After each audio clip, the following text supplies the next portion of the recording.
Hello everyone, welcome to our podcast, and I'm super excited for you guys today because we have a very special guest, Junaid from Visionary. Junaid, thank you so much for passing Nice to by. meet you, Dennis. Thank you. Oh, I can't wait for you guys to get this knowledge and expertise from a very experienced guy in the industry. You can see his team quite often on the awards. And today we'll try to find out the tips and tricks, and maybe we'll get some advices from you. Welcome to the exciting. podcast.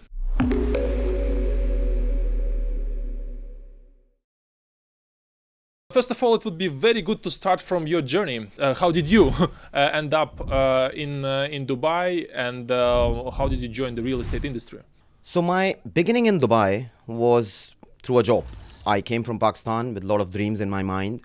To cut the long journey short, because it's a 22 years long journey. How many years? 22 years I've been in Dubai. And I started with a very, very humble job. It was something not out of choice. I had to do it. It was back in Ras Al Khor that I used to work for a furniture manufacturing company.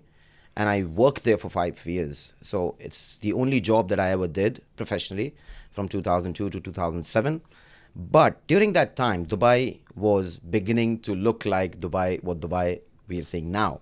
It was that start of that brand, which we are seeing right now. But at that time, it was just at the beginning stage. I mean, I was in Dubai when Dubai had roundabouts on Sheikh Zayed Road. Just imagine. So yeah, in my free time, I was overqualified for the job that was given to me. My initial salary was around 1,200. I was given the accommodation in the Ras Al Khor area, which was kind of slightly above than the labor accommodation, but it was an accommodation. But it taught me a lot of life lessons. I was learning a lot during that time, and I was elevating in my job. During the course of that job, in my free time, my friends were kind of flirting with real estate at that time. At that time, International City, Arabian Ranches, Greens, and all those areas was popping up, and people were having cars and cars and cars of queues to buy those properties. My first glance at real estate excitement and passion and everything, all this, what we see now, was Arabian Ranches launch. My boss told me to go and stand in a car queue in Arabian Ranches. And I stood there in my car for around 10 hours to buy a unit. So I was like, what is happening? I mean, why are all these people making a queue to buy a property? So your boss was the guy from the factory, or Yeah. He was the owner of the factory, and he just told me I was just his runaway guy. Yep. He could tell me anything to do, and I had to do it. So he just told me go in the night. I went there about 8 a.m. and the sales opened up at around 8 a.m. in the morning. So it was 12 hours we were there in that car, and beside me there were other people as well. But that was my first look at what is happening. I mean, it was very confusing for me. I think we're talking about 2003. I got my license initially. That was my first year of license. And that was my first glance at this whole thing. But then later on, I knew that he made a lot of money from that deal. And moving forward, since I was there, I made a lot of friends in that queue. What are you doing? Why are you here? Many people were there just because they were they were told like I was told, but there were many other guys who were brokers. So that was my first interactions with brokers. And I was listening to them. They were calling their clients. I'm picking this. Somebody were picking 10 units. Some people were picking 8 units. But one interesting man, and I can't name him because he's a famous man right now in Dubai, he had zero money in his pocket. No money in the checkbook. And he bought 15 units of Arabian Ranches. He put the check. Put the check, and he became my friend. He was from my country. And he was, again, doing a very humble job at that time. Very young. And he was there to just take that risk. Believe me, at that time, check bouncing was a criminal law. You go to prison. You go to prison right away. So I asked him, what are you actually doing? So he told me something that I'm going to declare for the first time in Dubai. He wrote a check, and he wrote the check, I think, 3 days later. He knew from some reason that they don't deposit the check until so-and-so date. By the time the check date came in, all the units that he bought, he resold. 20, 50,000 dirhams premium. And then we started communicating on phone, and he told me all my checks are clear, you don't worry, I'm fine. And that was his one big first money, because he could take the risk and he could understand. He was a bit older than me, he could understand what he was doing. Again, that was my second thing. And since you became friends with those people over there, I started getting in touch with them. I started meeting them on weekends. What are you doing? What are you guys up to? And stuff like that. And at that time, Palm was slightly popping up as well. And I heard that, all this big Palm is coming. So eventually, there is so much noise around real estate at that time that I could not digest, just sitting. Plus, during the course of my career, I realized I'm not a behind the desk person. I am some sort of a guy who needs to meet new people. I get bored behind the desk. And that's how I started meeting people. My first deal, which is a very interesting one, is similar to what that guy did. My first deal kicked in 2006 in Ajman. My uncle bought around 20 units from a developer, and he just paid 20,000, 25,000 deposit on each unit. And my thing, he was a mentor. He still is my mentor. Because of him, I'm in Dubai. So I used to sit with him every weekend. And somebody just called him, said, you have these 20 units, we can get you 30,000 on top of what you have paid per unit. I just spoke to him for 10 minutes and I asked him, I requested him, actually begged him, give me these units for a week. I'll at least get you more than 30, 35. Because I remember that story, that if he is giving my uncle 30, 35, that means he's making at least 50. Yep. So I went to my friends, and I ended up giving him 60, more than what he has paid, plus 15K for me each unit. And that was my first income of 300K from a property deal. 300K? 300K was my first commission. Congrats with this first deal. Amazing. Yeah, this was my first deal. And obviously at that time, my salary was around 2,500. So 2,500 and 300,000 was no match. So yes, I started visualizing my transition into this is where I'm good at. And during the course of this, I could see that I'm a good communicator. I have immense emotional intelligence. I can always read through people. I can understand what they're going through right now. Are they panicking? Are they not? What makes them kick a decision and all that. So I was good at it naturally. I just didn't know it. I just came to know it while negotiating with my father-in-law. He's now my father-in-law. So I was negotiating with him for a deal in which I was supposed to make 15K. It was a good negotiation for a guy who was 25, 24 years old at that time. So I knew I'm good at these things and I should do it. And then in 2007, I formed the company called Ideal Homes in March. And since then, I'm into this field. And I've made very, very big in 2008. And then I lost big in 2009. And then the journey post 2009 is a bit different. I became a very mature realtor after 2009. And yeah, that's quite more or less how I entered into real estate. And then we have obviously from 2009 to 2024, it's extremely different journey. 2009, credit notes came in. Yeah. We were all smart enough to enter into it at a very original level. My friends were doing Nakhil, Imar, and I was doing Hydra, Abu Dhabi. So I was the biggest trader of Hydra credit notes back then in 2009 till 2011.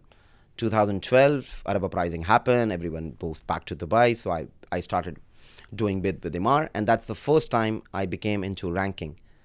The company became ranking in Imar. And then we continued that ranking until 2015. So yeah, but at that time, the reason I'm telling you all this is because I want to tell this to the young brokers as well. The mistake I did in my young career, which I'm seeing a lot of other brokers are making right now, the moment they are starting making big money, they tend to open a company. But they have no plan. The plan is to finance the company from their own sales. And to get bigger commission. And yes, maybe get bigger share of commission. And then they hire a few brokers and the company is functional. But then you're not a businessman. You're a self-employed person. You're self-employed who's just earning your income. Business is when basically the company is not dependent on your sales. Yeah. The company is making money on its own. Your human resource are your machine. Your leads are your raw material. And then churning those leads into deals is what training you need to provide to the team that you're hiring. All this self-employed people don't do. I'm still seeing they're just opening a big office, high rentals, amazing lavish place. But what is essential to have a real estate brokerage business is a huge, good marketing team, amazing recruiter, trainers, and then the support from the developers. Or if you are in secondary, then you need to have banking support and, stuff like that. They are not doing that. Hence, they're making the mistake I did. Until 2019, I was a self-employed person. I was not a businessman. I was not an entrepreneur, let's say. Post 2019, what I realized after that recession is that I have done something wrong. I never built a company. I just built myself. And selfish reasons, I was not ready to give my time to my team or to my company. Yep. Because I was making big. I wasn't ready to leave that time alone and reduce my sales and then I was not confident enough in my capabilities, to be honest, as a leader. I would admit that. And secondly, I was selfish enough because I was making big always. My yearly incomes were always good. So I was like, if I have to do this, then I have to leave this. And I was not ready to leave that. But in 2019, I realized when I had 2 back-to-back bad years as personal sales, then I realized that how long, 2 things kicked in. A, I was touching 40. How long I can do this, right? Secondly, my own sales dropped consistently for 2 years. So I was making half of what I was making before. And that made me realize I'd never built a business. I'm just a self-employed person. And that's where the visionary came in. So I did a partnership with the biggest media network in Pakistan. They are the co-founders, and there is another gentleman called Khurram, and we just pulled together because I need somebody to look after the operations and the finance. And that's what I want to tell people. So if you want to build a great business, you need to build a great team. Without it, you can't do it. No matter how many big plans you have, you need people who can execute those plans. And you can't just execute every plan yourself. It will eat you up, and it will affect your mental health. So yeah, that's where the visionary was born. And from 10 agents, now we are 100 agents. And the next future plans are to have more branches. And we want to have at least 400 to 500 agents. Because what I've realized over the period of time that I'm good at training people, I am good at getting the best out of them. So I have developed this skill of keep rejecting something until I like it. People are shy. They don't reject. I reject my marketing material 10 times until I approve it. I reject the content that comes on my table 10 times before I approve it. And what I realized is that those guys have gone upgraded from when they joined me. So my marketing head today is a much improved man, I would say 500% than when he joined me because of my rejections, because I'm tough at approving things. Similarly, to my HR, similarly to my sales team, I keep pushing them to get the best out of them. And that's why I think they're loyal to our company, because they believe that this guy is investing personally to elevate them to become better salesperson. And I think that is the job of every business leader of brokerage firm. Either you hire a great CEO who can do all this, which is very, very difficult. Almost impossible. Almost impossible, because I've not seen that. Or you do it yourself. But if you do it yourself, who will do the rest? Who will do the operations? Who will do the management of finance, which is a big task? Look, if you're aggressive, like I am, I'm very aggressive man. If I have to buy a deal, I'll buy a deal. I'll outbid most of the people who are bidding the deal. But at the same time, if you are aggressive, then your company will bleed money. That's one problem with aggressive people. It will bleed money. I have seen it myself. Yeah, it's pretty much interlinked. Aggressive people bleed money. So you need someone to calm you down. You need someone to tell you you're going overboard. And I have one person like as a partner who keeps calming me down. Look, we have spent this much this month. We have spent this much this quarter. You're going too much. Relax. And I do get relaxed. But if that driving force is not there, then probably I would not calm down. I see. So I think you need to have real team members with you, loyal to you. And there's no harm having them some skin in the game. Because if they have the skin in the game, they will sit till 8 o'clock to do it for you. Yeah. right? Junaid, let's discuss your experience as an agent. You said that you were always a successful agent. Yeah. What do you think made you successful as an agent in this competitive market? I think my emotional intelligence is very high. Look, I'll tell you you see this terminology a lot maybe these days, but I'll tell you in a nutshell what it is. Yeah. Let's say sales is a gun. Emotional intelligence is knowing when to pull the trigger. It's just as simple as that. People normally shoot first, aim later in sales. You meet a guy, you don't know what he's thinking right now, what his emotional point is, what his pain points are. You don't understand his body language. Normally, I'm talking about. And then you don't understand the eagerness of buying a property or not, whether it is his first purchase or not. What is he afraid of? Normally, for any real estate transaction, there's a last moment jitters for any client. Let it be an experienced client also. And if you don't know these things, then you will make an error. And you will never be a good negotiator because you don't understand the man you're dealing with. And a person, so how do you recognize this? And I learned this very early in my career, and now I can define this very, very easily. So let's say we all breathe, right? But when you do yoga, they tell you the right way of breathing to get the best out of your breathing, right? Yep. It's the same way. Everyone has emotional intelligence at some level. They just don't know how to use it. And at the highest level of competition, if you know how to use your skills, which is one of the biggest skills, is communication and your intelligence, your emotional intelligence, your skill of reading people. That makes a lot of difference. That is the only difference, I believe, between the top agents who are making 10 million and plus in Dubai versus those who are breaking the deals at the last moment. I think this is the biggest thing. And me, I think naturally or not, but I've worked very hard on myself as well. I always give this example to my agents. You can either be a Messi, which is a highly talented, naturally talented player, or you can be a Ronaldo who made it big by hard work, by training and hard working. So you can either be each of them. And I believe I'm on this side. I was not naturally a salesman. I was naturally more towards an IT and mathematics person. I have done Java programming. I've done Java applet programming as well. I've done C# as well. So my natural brain is towards IT. But I became a salesman because I could see that I am good at it. Plus, I've done a lot of hard work on my communication skills, the way I dress, the perfume I use, the way I'm supposed to talk to people, the way I'm not supposed to talk to people, and all that. I've done a lot of hard work behind it, and now I'm giving it back. So the team, they love it because it's for them. It's a 17-year experience coming in 1 hour of training talks. So yeah, I think this was something natural, and I think I'm naturally a likable person as well. So people meet me, they like me, they don't see any negativity in me, and I'm not rushing. I'm never rushing. I'm always calm, I'm always composed. I'll give you an example. The toughest deal in my career was a 110 million plot. Not because of the size of the deal, but because of the number of owners in the deal. So the land was owned by 11 people. And the buyer was one of the toughest person I've ever met in my life in terms of negotiations and all that. So when you are dealing with 11 sellers, everyone has a buyer.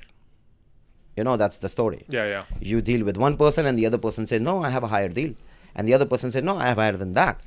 And then their extended family is having deals.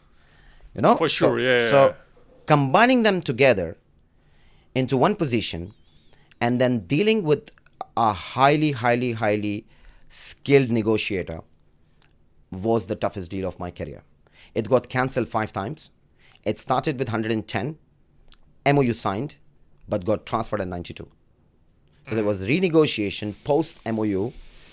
That was my first experience with a man who can deal with clauses, who can always find something in the clauses.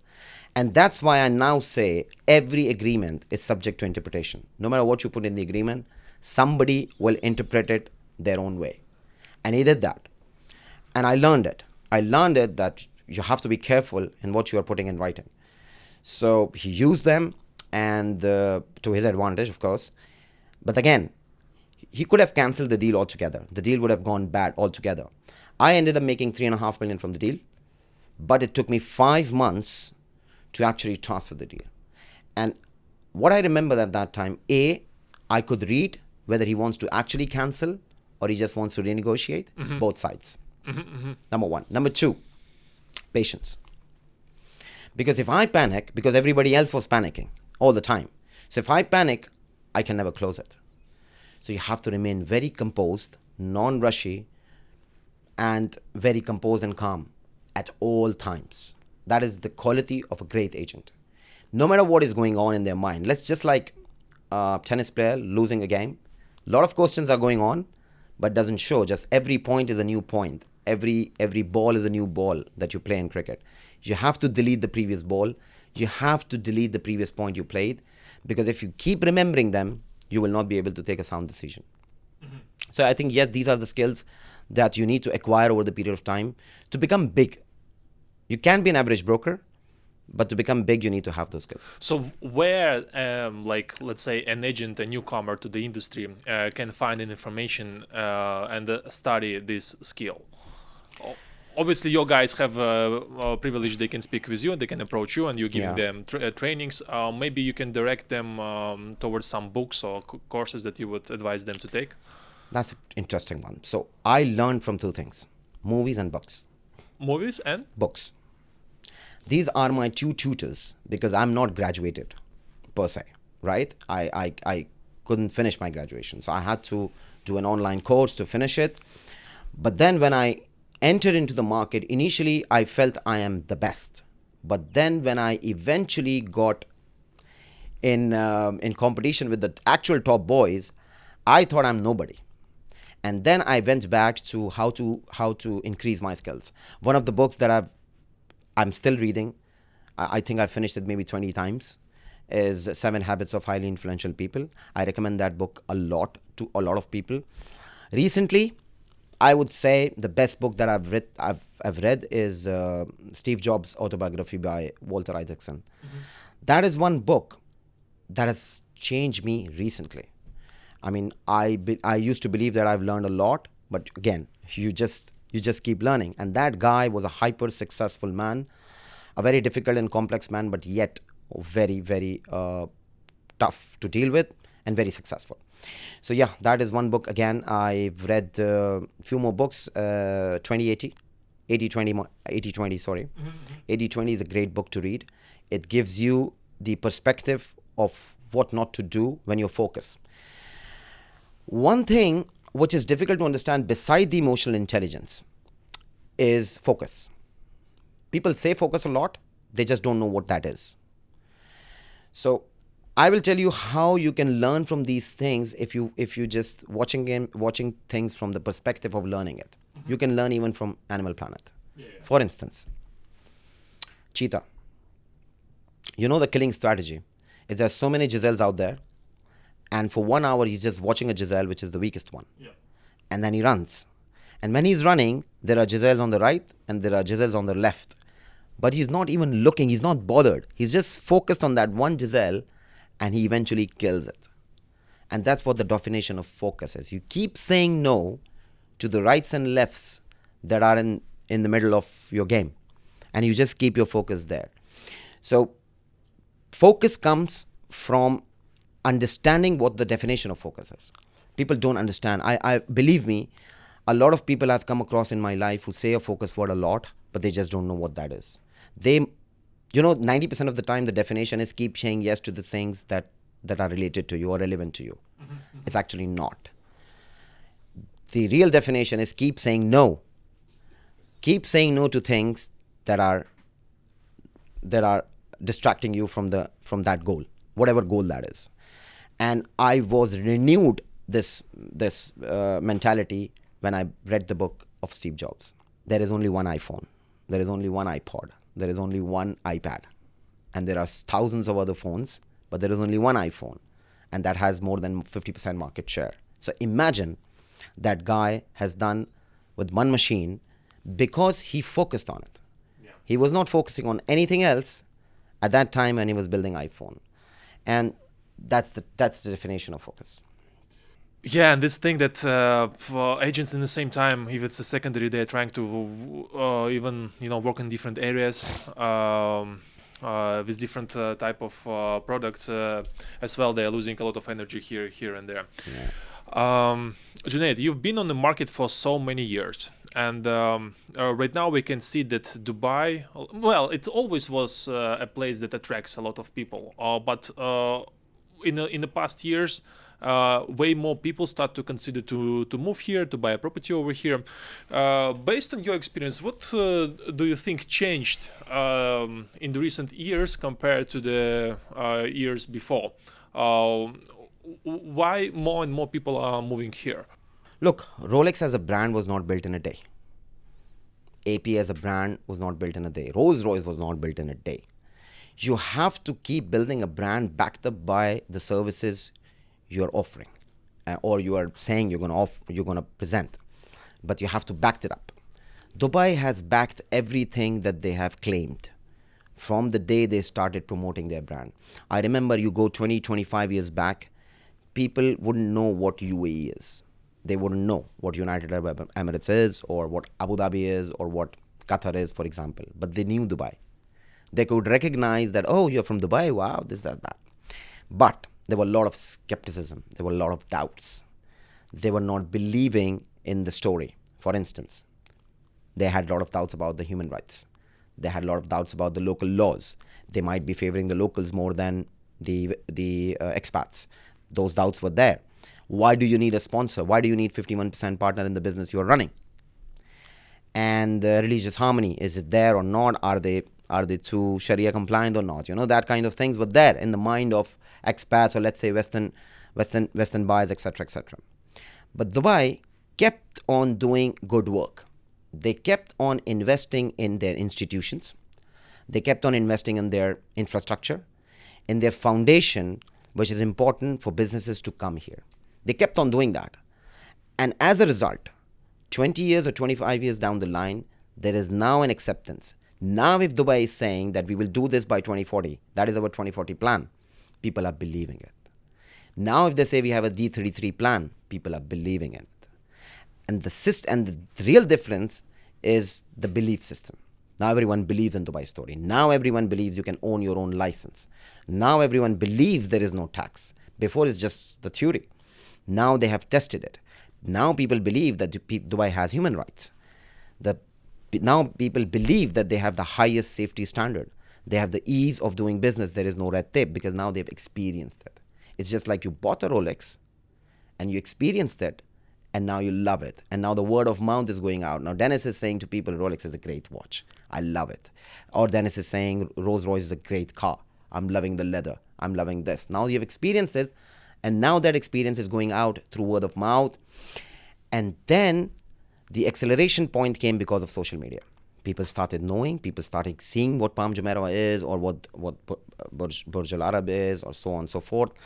And imagine how expensive security is. People are paying billions to create secure environment, and Dubai is doing that with no tax.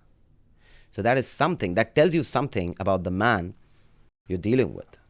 And now there is a lot of acceptance. Plus, there are a few milestones, to be honest.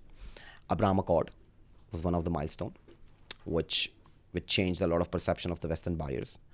COVID was another aspect where people got stuck here, and they saw what Dubai did during COVID versus what was happening in Europe. Yep. They did smart lockdown.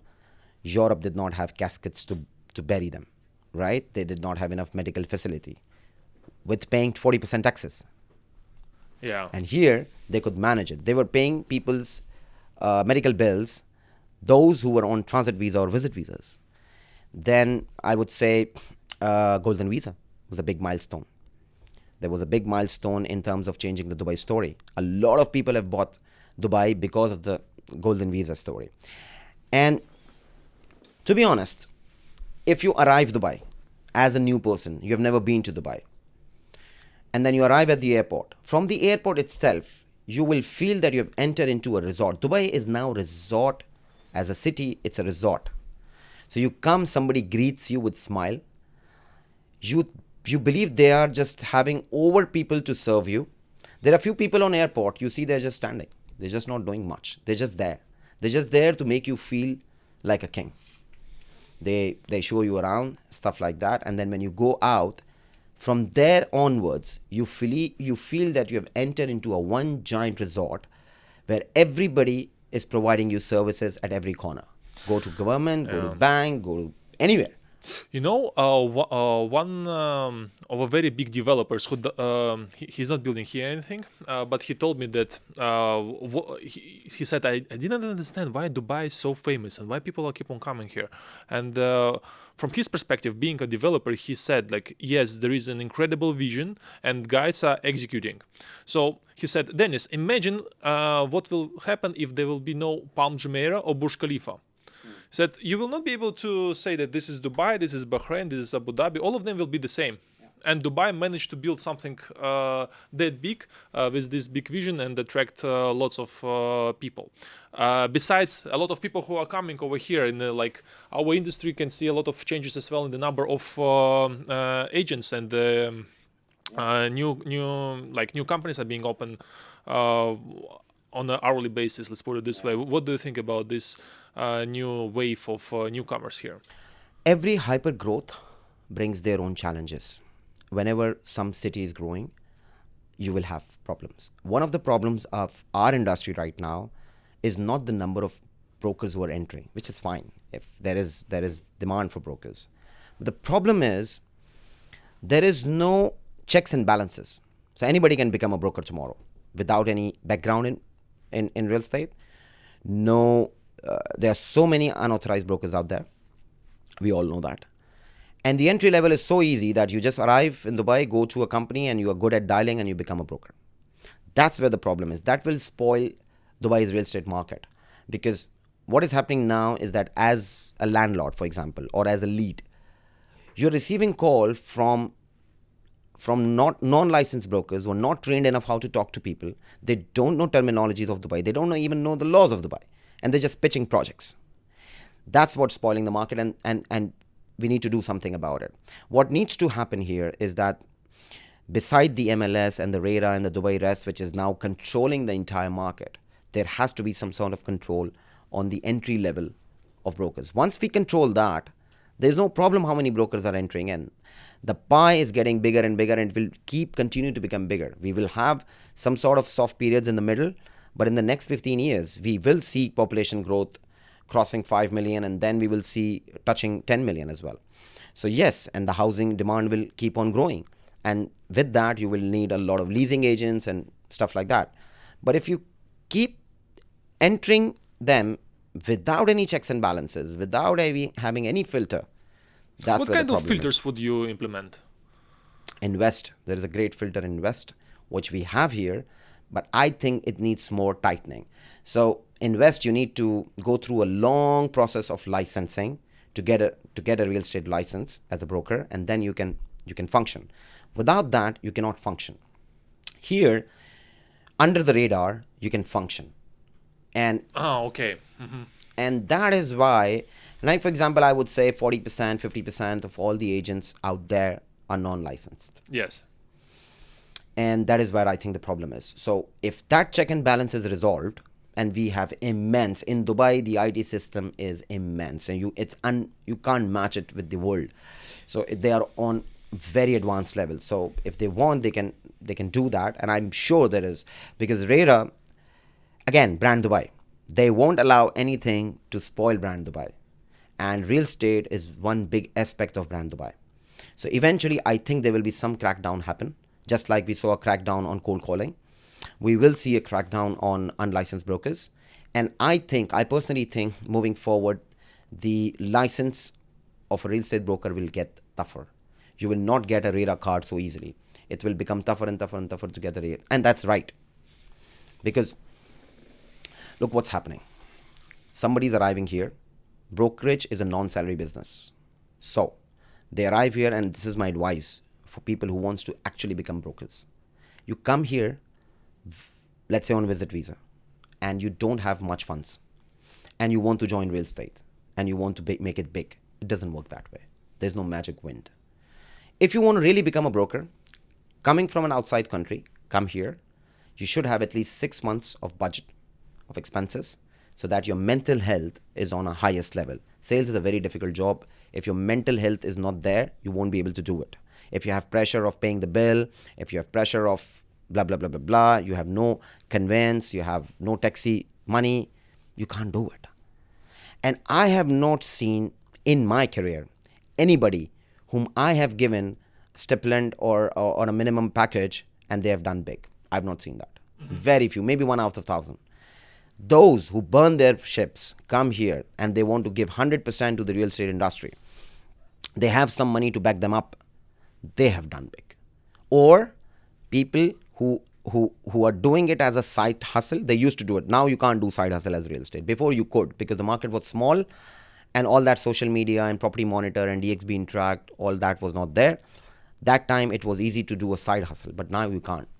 So I would say come here with the 6 months expenses so that you don't have that financial burden, and then you can do it. That filtration process must be elevated from where it is right now, or else we will have issues.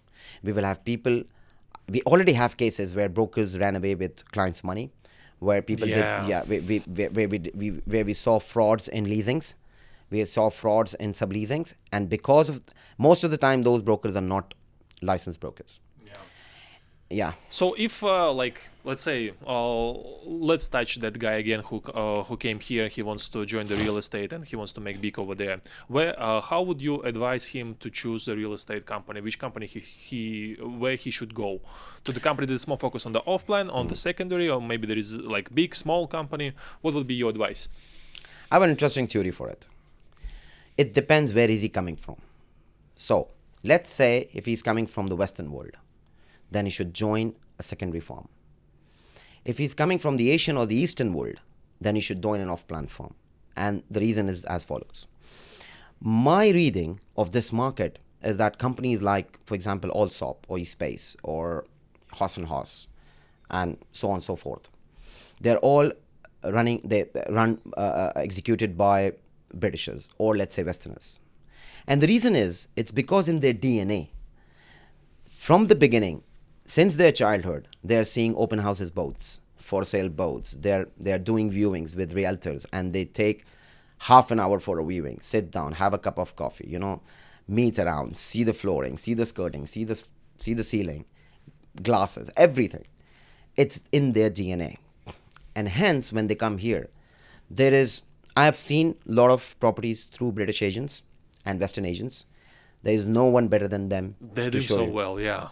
To show you that. Even if he's leasing a property, even for a 15,000 dirhams commission, he will show you a property that maybe an experienced off-plan agent will not be able to do. And that's why I say, if you're coming from that part, go there because it's in their DNA. That's why we, on the other side of the aisle, cannot beat them in their business because they're very good at it.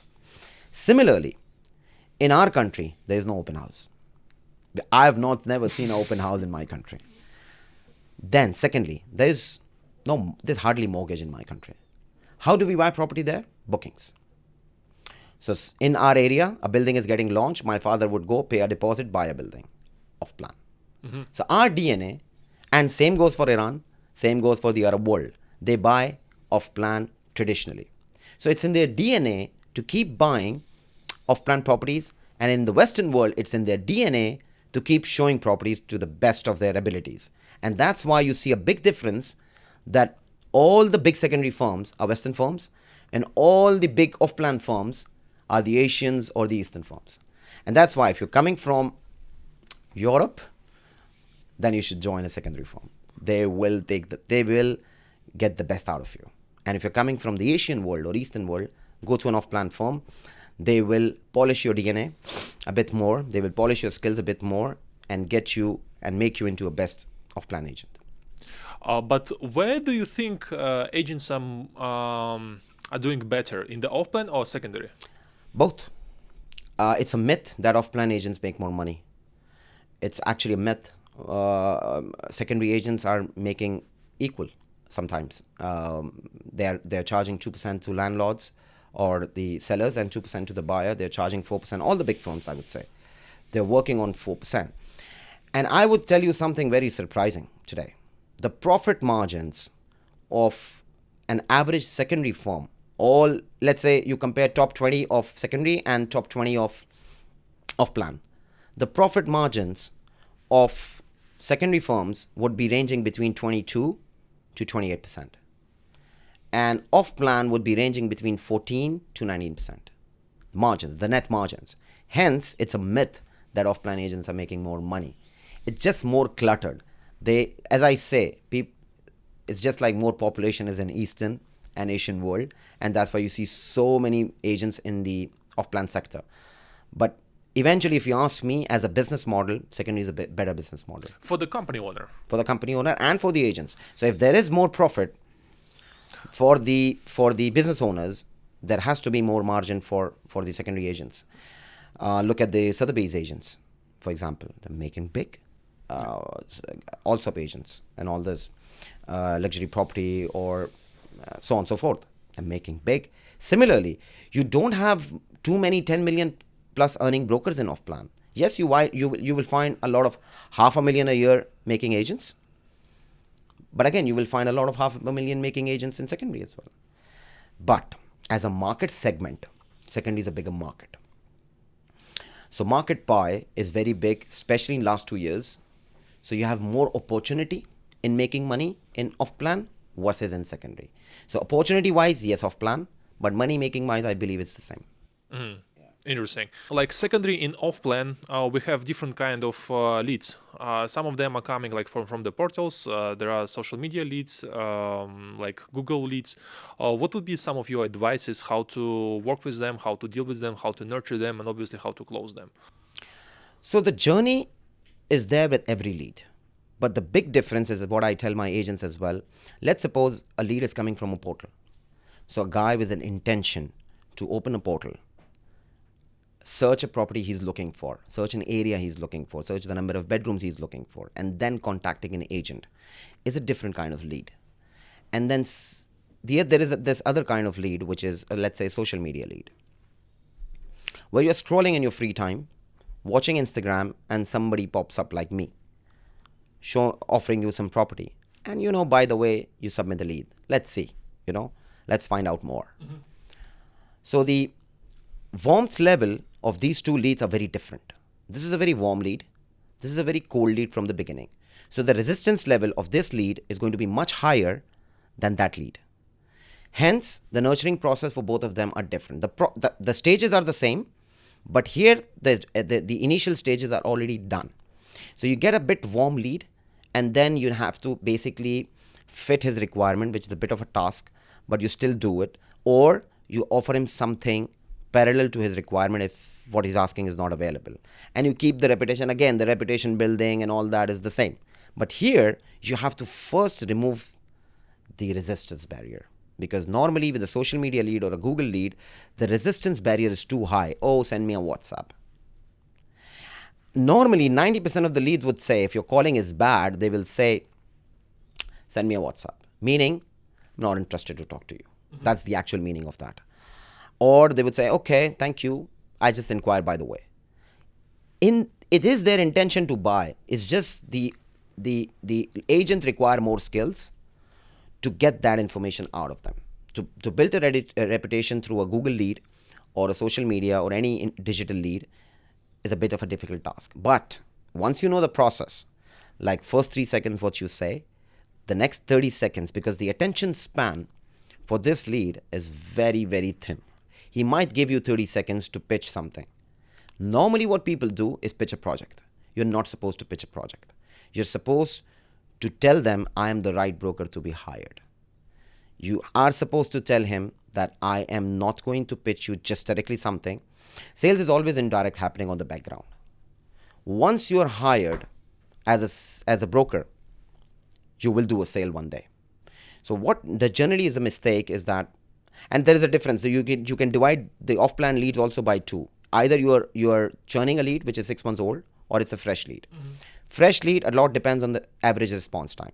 So if you're contacting a lead in 15 minutes, the response is different. If you're contacting them after 2 hours, the response is different. Yeah. But in any case, the resistance is very high. First mistake people do is the initial 3 seconds of introducing themselves is very wrong. Secondly, when they get the attention, okay, move on, talk to me. Then instead of going through a process of building something and going and leaning towards a project, they just pitch a project. If you just pitch a project, 99.9% the response will be send me a WhatsApp. And that's a mistake. And after that WhatsApp, you're ghosted. He will never respond to you. And eventually what happens is that 3 months down the line, he will buy from something else. So I believe there is a lot of training required to convert digital leads into actual sales, but they're doable. In my experience, they're doable. So can you give an example of a good introduction of the agent? You said that one of the biggest mistakes that they're doing it like very long. So, in your opinion, what is the right way to start the conversation with the client? How would you introduce yourself? So I would say I am Junaid. I'm a realtor from XYZ company. I received your information that you're looking for a certain project. But the next thing I would do is I would qualify him. Okay, I understand you asked for this project, but what I wanted to understand to solve and pitch you something that you really need. What are you actually looking for? Are you looking for yourself to live in, or are you looking for investment, or are you looking to actually rent a property? I want to ask him what he wants to do. I want to be his problem solver, not just pitch a project. Oh, Dubai South is this. If you buy today, you're going to make so much money three years later, blah, blah, blah. No, I'm not going to do that. And whoever does that is not going to get a sales. Until you ask, like you go to a doctor. The doctor asks you, beside the fever, what symptoms you have. Are you feeling cough? Is your throat sore or not? Do you have a body pain? Etc., etc. Once you have a family doctor, you don't change it. Whenever you feel sick, you call him. That's the reputation you're supposed to build. Same thing with the lawyer. Once you hire a lawyer, any problem in your life, you call the same lawyer again and again. Brokerage is the same industry.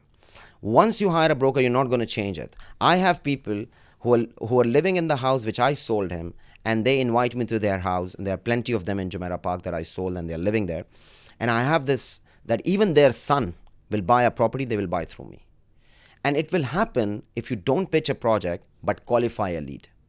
And if the lead is not getting qualified, that means he's needing more time to open up, and let them have it. Buying a property is not an easy decision. It's a very tough decision. You're not selling credit cards or insurance policy. You're selling something, $500,000 to at least $5 million thing. And for that, you want him to open up there and then? No. You have to have patience. The number one thing you need to do is qualify that person. Very, very, very politely and smartly. In which he should not know. These questions are actually thrown at him. Because sometimes you just throw the questions. Are you a fast or finance buyer? Blah, blah, blah, blah. No. Be very subtle. It's your first point of contact. He doesn't know you. He is unable to visualize you. A great salesperson is so good at phone that the other person can actually visualize who I'm talking to. And that's where you're winning. That's where he will open up. Look, I'm not in a hurry. I have some money coming in 2 months later. They will actually start telling you the truth. And as an agent, the first win is to get the truth out of the buyer. If the buyer is not telling you the truth, what is going on, that means there is no sales happening. And even if the sales happen, it's probably going to happen with some other buyer, some other broker, not with this broker. So your first task is very politely, very smartly qualify them. Why are you actually looking into this? Have you gone through Dubai South before, or have you liked something there? What made you click Dubai South? Why not Valley, for example? So I would say, is he an end user or not? I would know. I want to know. How soon he wants to transact, I would know. What are his basically decision-making points? Is it the price? Is it the payment plan? Is it the size of the property? Is it the location? I would know without even directly asking it.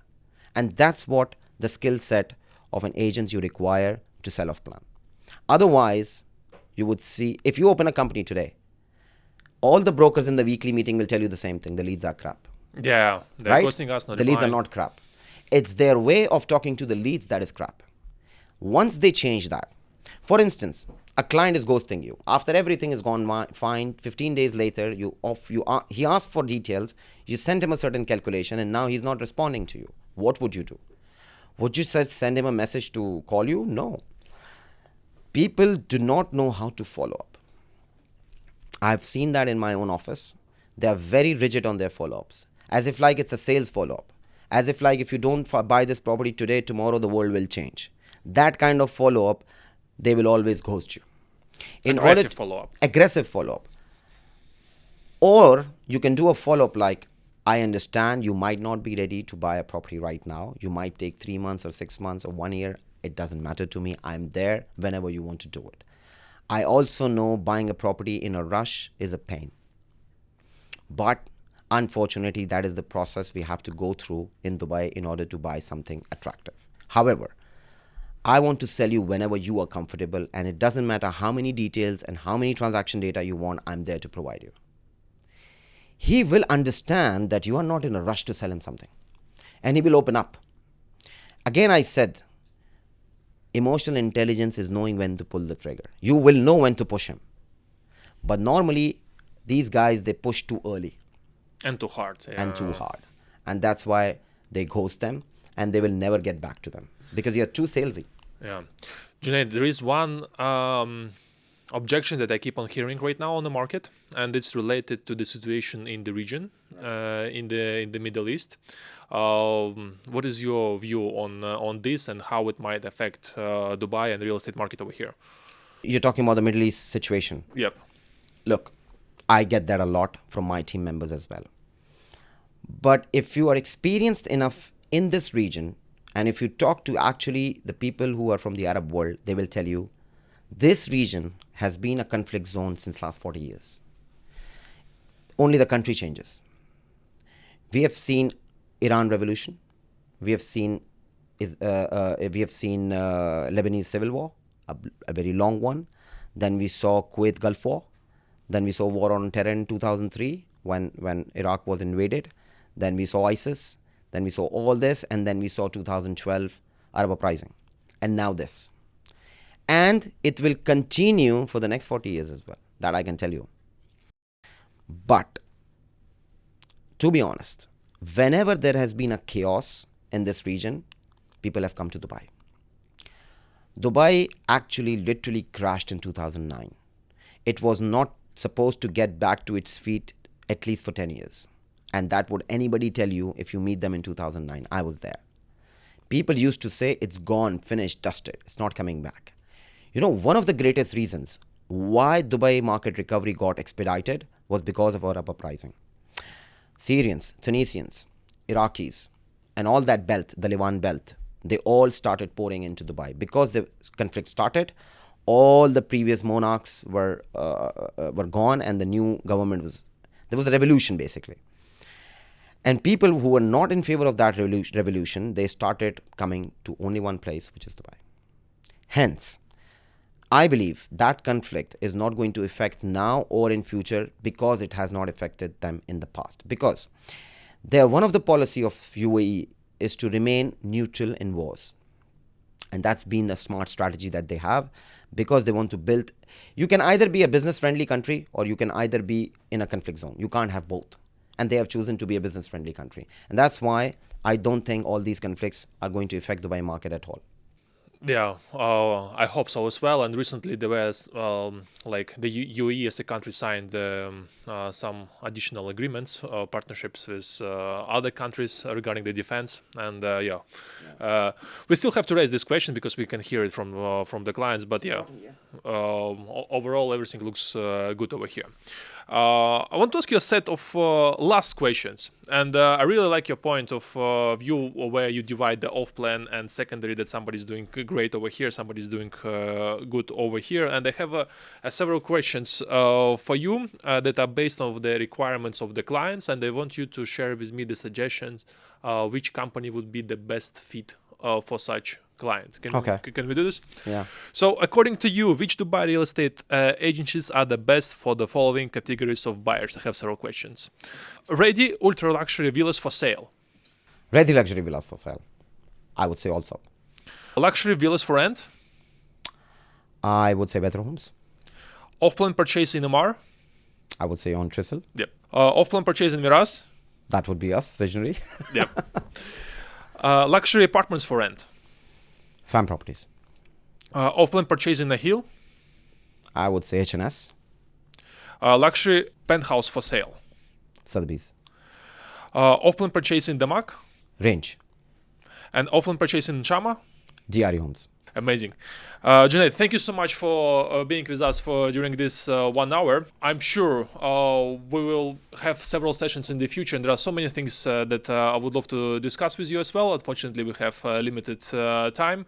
And thank you for sharing with us your knowledge and expertise. Pleasure It was is a all mine, Dennis. See you. Thank you. Take care.